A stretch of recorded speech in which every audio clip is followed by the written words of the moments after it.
এখন কি করব? কারুর ডাকাতে তো আমরা আর যাবই না। হ্যাঁ। তারপর গ্রামের লোকেরা ওখান থেকে চলে যায় আর ভয়ের চোটে রাত্রে কোনো ফোনই ওরা ধরে না। এক রাতে ভীমার ফোন বাজে।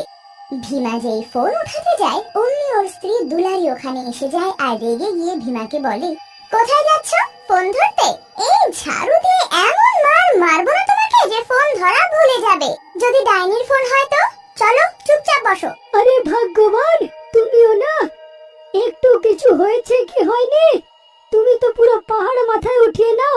আরে আমি তো শুধু একটু দেখছিলাম যে কার ফোন এসেছে। হ্যাঁ হ্যাঁ সব জানি।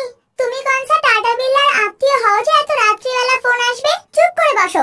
এইভাবে অনেক দিন পেরিয়ে যায় আর গ্রামের লোকেরা ডাইনির ভয় শুধু দিনের বেলাতেই একে অপরের সাথে কথা বলে আর রাত্রে কারোর ফোন তোলে না। একদিন গ্রামবাসীরা বসে কথা বলছিল। আরে দাদা, এই